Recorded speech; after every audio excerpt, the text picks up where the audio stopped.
Ultimately, jungling is about the early game because that's when we have the best advantages over every other role in the game. The problem is most people just simply don't know how to execute every single facet of this in order to give themselves the best opportunity to carry. And yes, I'm speaking to you. And yes, this will help you carry your ADC or top laner when they're inting. We're gonna go over absolutely everything you need to know for Season 15 and beyond in the early game jungle, but some topics will simply need more in-depth examples and discussion, and so we will leave a link in the description below for each one of them, so if you want to learn more, figure it out that's one of your weaknesses, there you can go in order to strengthen it. But for now, we're gonna start off with matchups. Yes, it's a little boring, but when you go into Champ Select and you go into loading screen and you go into your first buff, if you haven't thought 1 second about the enemy jungler, you've already failed at jungling at its core.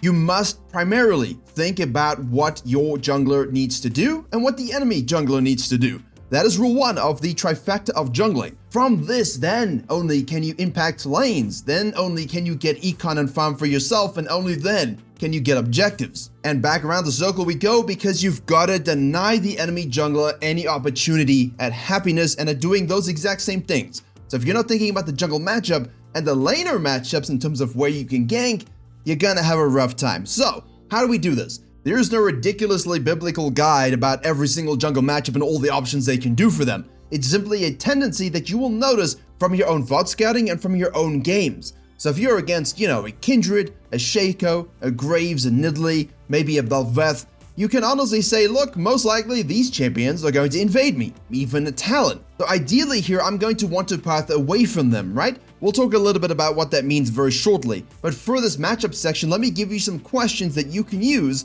in order to actually process this. Does the enemy jungler you're facing like to gank level 3? Will they opt in for that action? Do they perhaps want to full clear as a baseline and try and get all that econ going for a level 6?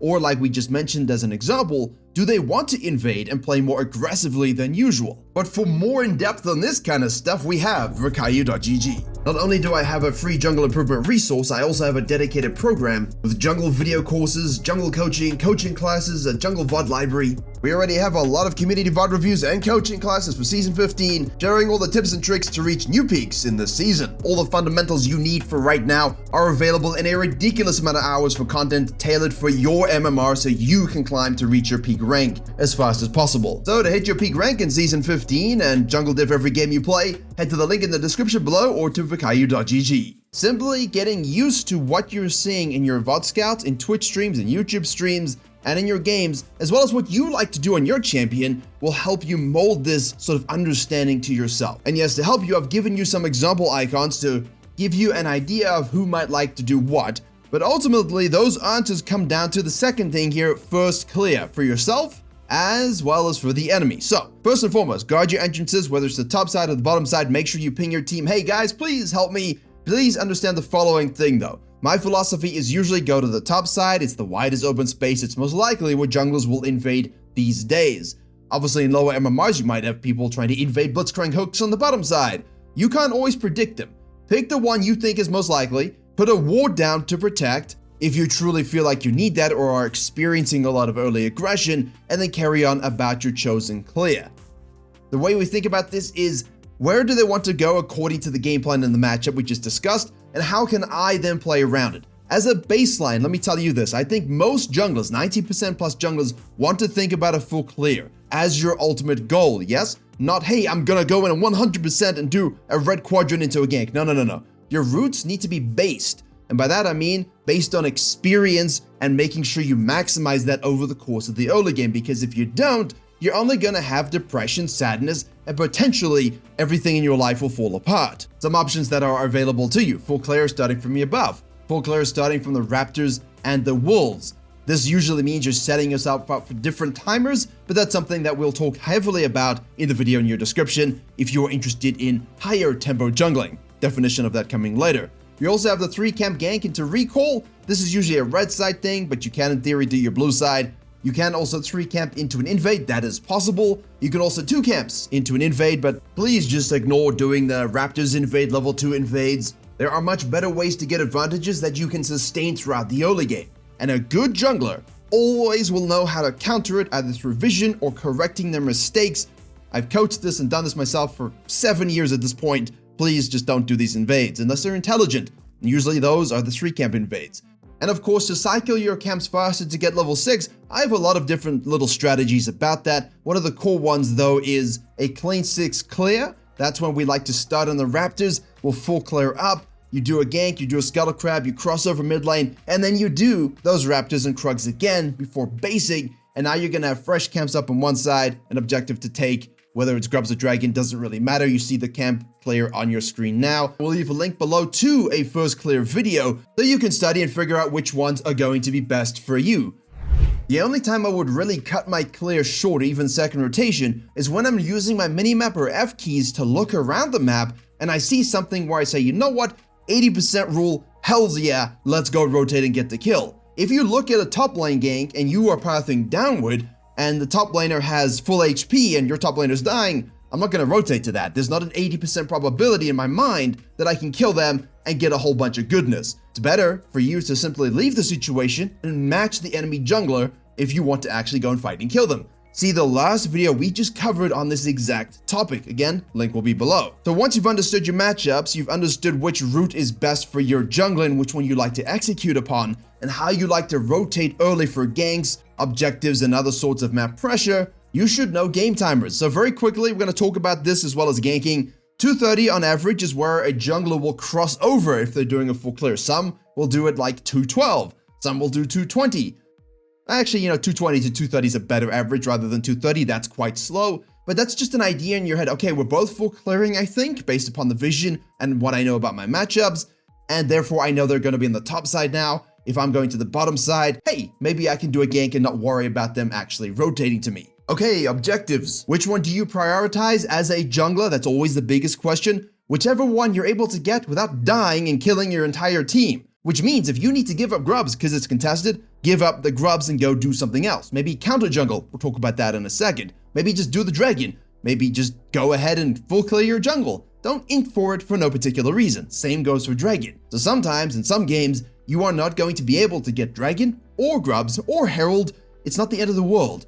If you control your camps and you're farming and you know when to gank and counter jungle, then you will always be in a position to win later on.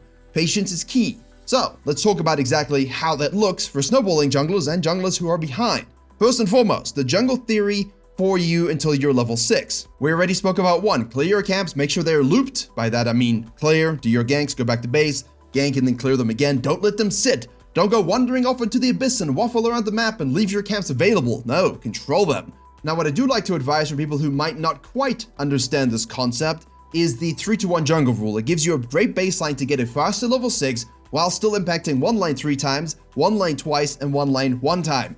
How this works: start with your full clear, look for a Scuttle Crab and a gank early, reset, see if you can do a gank first before that second clear. If you can, do it. If not, do the second full clear, look for a gank again, and now you should be primed for level 6 and either taking a Dragon or the Grubs. This is not something that is an advanced science. There's just a very good baseline for clearing because it gives you the second rotation of camps. Remember, camp experience scales with levels. So the sooner you take your camps, the sooner they're going to respawn at a higher average level, and therefore you will get more experience that helps you scale faster. Right, now you understand all of these things about jungle and you're thinking, but I haven't yet ganked. I haven't yet understood vision pathing. Well, firstly, vision pathing just simply means understanding a little bit about where the fog of war lies with regards to wards. You'll see some examples in practice tool now or a custom game just showing you, hey, look, when a ward is placed here, this is what you see. When a ward is placed on the top try, this is what you see.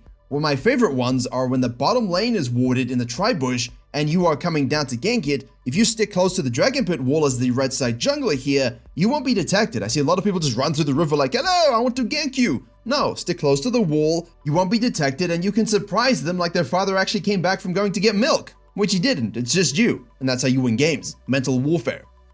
Again, I've released amazing videos on this looking at this with lasers and other sorts of environments where it's good, but it does take you a good 10-15 minutes to understand all the scenarios. So as always, ganking is weird because people overthink it. Look, let's just keep it really, really simple. Hey, the enemy lane is pushed up and I am on this side. I'm just gonna walk at them and kill them. Yay! if my laners have CC and I have CC, let's use them not together, which means maybe you open laner, or I can open if you're not ready, you can follow up. And that way they are chain CC'd and stuck in place for a long period of time so that we can all do damage and kill them. Yeah, that's very simple. But what changes is when it's warded, when you need to go around a long way, when you need to avoid kind of certain mobility spells. Now you got to look at the laner's health, the resources, the mana, the energy. If your laners are all super duper low and you just show up in the lane like, yo, let's gank, but you didn't F key or look, that's on you. There ain't no reason for you to go in when you think you can 3v1 somebody if your bot laner like, yo, I just wanted to go back to base. I have not spent, I got 1300 gold, I got no mana. That's the kind of stuff you really do have to understand. But the technicalities of ganking usually come from a simple idea. I've ganked you and burned some of the spells, but I didn't kill you. You know what that means, my friends? Come back again, please. Go clear, take something else and rotate back down and gank it again. The 3-2-1 jungle rule only works if you actually show up 3 times to get the ganks off. That's how you snowball lanes. And if you do kill them and burn sums, please come again. You're gonna enjoy it, she's gonna enjoy it, they're gonna enjoy it, everyone's gonna enjoy it. Go counter jungle for a little bit, go do a dragon and right on back, get the gank done. If your team do want to go back to base, help them by shoving sometimes, especially if you think the enemy jungler might show up, and then they die. Now you ping them because they should have left. No, help them push the wave, prevent a counter gank, everybody gets to spend gold, and now you've maximized your ganking. A lot of different scenarios for this, but you guessed where that video is going to be. Now a couple numbers for you to understand as we head to counter jungling and experience denial. Tracking is a complicated thing, but really it's a question-based opportunity. It means, hey, where has the enemy jungler been, and where are they gonna go based upon what I know? For this, you need to understand a few numbers. Full clear is 24 CS, each camp counts for 4 CS. Add the scuttle crab, and that is a 28 CSer. If they go back to base and then do a second rotation and you don't see them and they suddenly show up top lane with 44 CS, you know they did a full second clear. These informations are very important for understanding what they might do next. So hypothetically, my friends, follow along with the map. Hecarim does a full clear, does a scuttle crab, ganks the top lane. He goes back to base. He had 28 CS. Amazing. Where's he gonna go next? Well, his Grump's gonna respawn, so he will go and do that. You don't see him for another 60 seconds or so, and then he shows up top lane again, 44 CS, and ganks your top laner again. Like, whoa, man, 44 CS. That means he definitely did a full clear again. Cool. While you do this, who knows what you're doing, you decide to do the dragon because he's gonna go ahead and do the grubs. All of a sudden, you think, maybe I should counter jungle the respawn of his blue, right? He shows up mid lane with 50 CS. What does that mean? Well, if you didn't know he did the grubs, you know he does the grubs. And it's important to know that the grubs count for 2 apiece, because now if you were to go and say, do his blue grump wolves, while you go back to your red side, and then he shows up mid lane again here with 62 CS, you know he did the blue grump and wolves again, right? For 4 CS apiece. Now here's where the tracking's very important. Say in this scenario when he is ganking mid lane and pathing top that you are now going to the bottom side as well. Your cams are going to respawn there and you might have a bot lane gank. And all of a sudden that dumb horse goes to your top quadrant trying to counter jungle you. Well, because you have been tracking this the whole time, you haven't had an opportunity to go into his jungle, but now you do because you know those bottom side camps are going to be up. That's when you take his raptors, his red, his krugs while he's resetting. Maybe you gank the bottom side. You can stay out to do your bottom side camps as well if you like, or you can reset because that Hecarim is going to go back to base, go to his bottom side, get depression from having no camps whatsoever. He's going to path up for the second spawn of the grubs, and that's when you now can either contest and match depending on your power and your lane prio. You can simply full clear all the way down. You can do your top side quadrant and counter jungle it. You can do your top side quadrant and gank bot lane or the next dragon. You have a lot of options. And that, my friends, is counter jungling, experience denial, and tracking in one simple scenario. And that is how you do it at every level that never changes. You just gotta understand the moment when you go into their face. And that advanced level of tempo control, understanding when you have the advantage, the disadvantage, when to make use of the gaps, when junglers are maybe ganking or dying or doing whatever. That is something that can change from season to season based upon the objectives, the experience, the gold. Now, my full explanation of how this applies to Season 15, and that is the biggest thing, is available for all the courses. However, there is a free video where I kind of explain the baseline of tempo, and from this, you can definitely extrapolate to any meta, so you can begin to understand how, in that Hecarim Briar example, you're able to deconstruct it, break it down, and find the pressure points without overcommitting, and that's understanding the gap. And a gap in tempo is when you know a jungler's pathing in a certain way, like for example in our minimap when the Hecarim was topside, and then he goes for the grubs. I know he's doing that. That gives me a gap. So if, say, his bottom camps were available, I could just go and take those because I know, for example, he can't counter jungle my top side. These are all hypotheticals, but it just shows you when you understand the nature of jungle flow, the clears, the matchups, the ganking, the farming, experience, everything, tempo isn't really something you have to focus on because you will just have it and you will understand when you are in the flow and in control. I will talk a bit more about it in another video, and you can see what I mean in the description below. It just gives you a better outline with some core examples. Finally, please, the most important thing for all junglers as we go from the early to the mid game, please, please, please hit turrets. I made a video 3 years ago already, started talking about this 4 years ago already, and all of the coaching I've ever done, I think it's like 85-90% plus, junglers who do more damage to turrets, they win the game. Don't show up and do it like a donkey, but you know, you gank a lane, finish pushing the wave, get a plate. Make sure you get those plates before 14 minutes. If, for example, we look at here, you see a jungler ganking top lane with a dive, we see the enemy jungler ganking the bottom lane, nice little split screen. Don't just think, oh, well, he's bottom lane, I better go back to base. No, he's going to be pushing that turret for plates and getting it down. You do the same thing top lane. The junglers who don't, especially those below master, end up losing because they don't understand the point of the game is to take turrets and get to the nexus. So it's not really something I'm telling you to sacrifice camps for, but when you are roaming across mid lane, when you're doing dragons, when you have to give up a dragon, give up the dragon because they're doing it, well, I have Herald or I'm just here, I'll push the wave and take a turret because I'm not going to just farm and do nothing while they get an objective. That's where you look for those moments to hit turrets. Also, obviously, you can look for dives early on, pay attention to the waves, where enemies are going to be, that's where your jungle tracking comes in, pay attention to resources, much like your ganks and so on. And just try to impact turrets as much as you can. It's something we stress all the time in the Jungle Virkayu Club, and most people always post their turret damage metrics alongside their KDA and damage to champions because they're proud of how much they impacted pushing the map, and they get a lot of wins, and I see a lot of junglers with 0, and they lose. And finally, knowing exactly where you need to be in the mid game, knowing who is the win con, and either coming back or snowballing an ultimate early game that you will now have after seeing this video and visiting all the videos in the description. The only thing left for you is to figure out how to maintain control, use your fundamentals, and win games.